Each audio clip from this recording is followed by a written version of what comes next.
Partha Mukherjee. I take care of marketing for the public segment in India for Dell.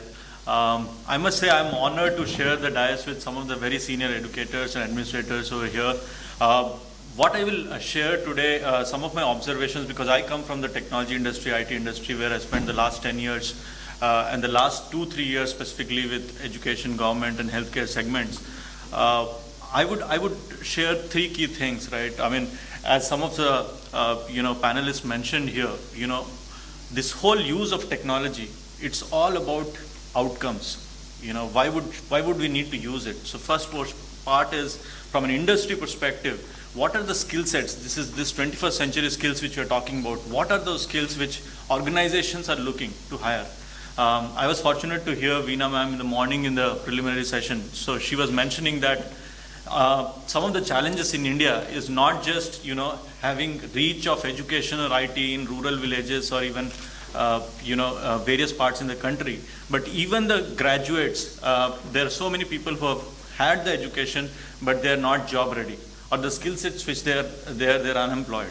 So I think it is very important today to understand what kind of skill sets are required, which is being more relevant skill sets. Second part is, for adopting IT, how does a school start? Where does a school start and go about? How do they go about?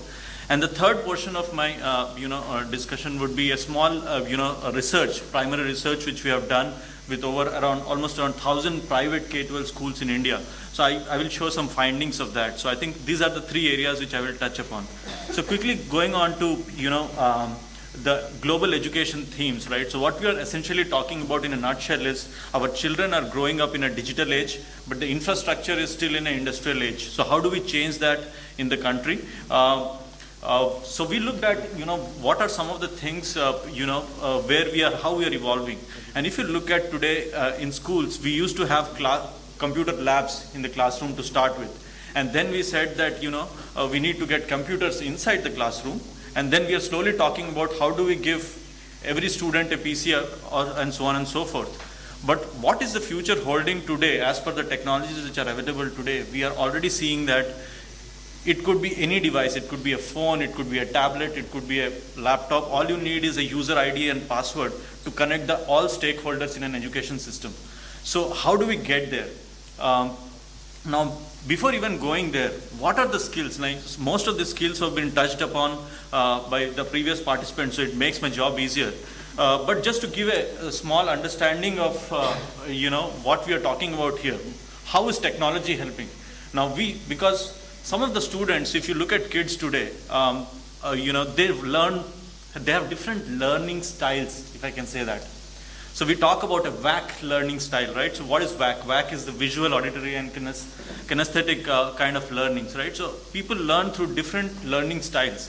And the most importantly, the last one is the collaborative approach, where the focus is moving from the teacher-centric learning approach to a collaborative student-teacher approach and making it more student-centric. Now, what we are saying is how we can together transform this whole system and bring it there, and where do we start? Now, if you look at who are the key stakeholders here, imagine a scenario where we are talking about all the stakeholders, whether it is the students, teachers, administrators, technologists, parents, and even the community at large. You all are connected to an education system, okay?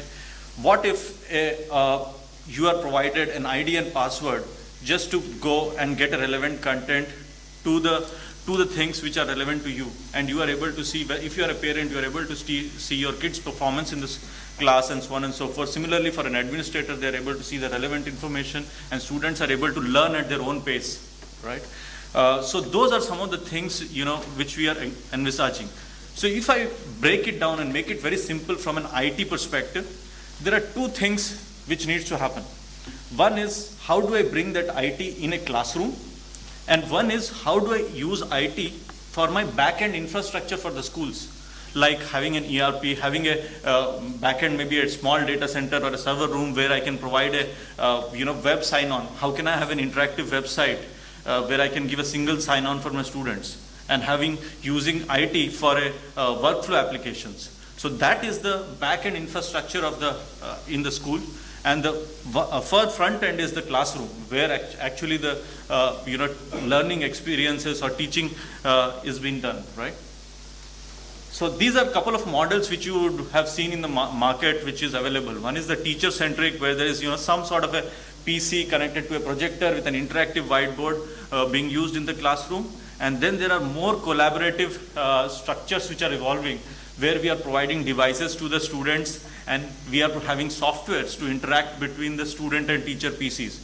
And a teacher is able to do everything which they would otherwise do in the classroom using those softwares. So I think the point, one of the panel members made a point that comparing us with US and how we are doing, and according to some study, by 2020, 65% of India's working population will be below 25 years of age. Now, if that is true, it is very different from what you have in the Western countries.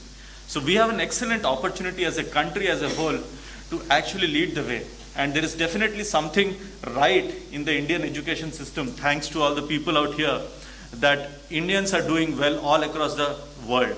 And so what we need to do is inherit and keep those core education system and bring in technology to get the next level of skill sets. So what we have done is we have classified the IT usage or adoption in schools in two key aspects. What is the readiness and what is the usage models?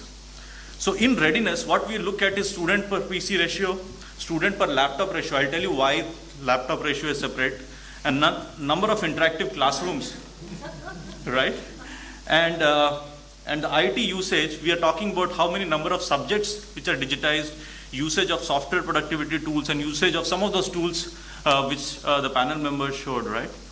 So if you look at here, these are the 4 phases which we believe are the way to adopt technology in the school, right?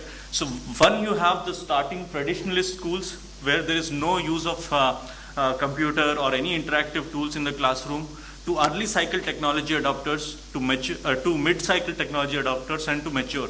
Now what's the key difference here is, as you move from the right to left on the technology adoption cycle, you are not only digitizing your subjects, you are not only, you are getting your courseware digitized, you are making it more collaborative, more open-ended, and those things are, coming out here. And what we need to look at is how we move most of the schools from early cycle technology adopters to the mature technology adopters. The reason why I mentioned mobility separately to sum up this whole discussion is, if you look at today, number of mobile users in India, we talk about so much mobility. But if you really check with schools today, they would have standalone PCs. The very few of them, some of the innovative schools are being able to go into a mobile device, either a mobile phone or a tablet or a PC, a laptop. But mobility is still a concept today in schools in India, if I can say that. And only 7% of the schools in India seem to be interactive.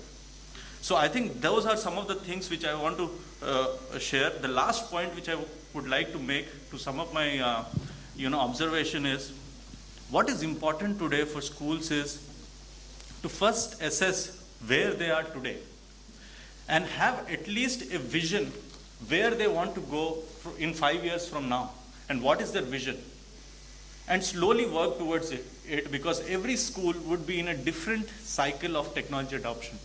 So the key here is to first assess where you are, and then have a vision that this is why I'm buying technology, or this is what I'm going to do, and have a framework in mind while investing in technology every year on year. So I think that's the point which I wanted to make. Thank you.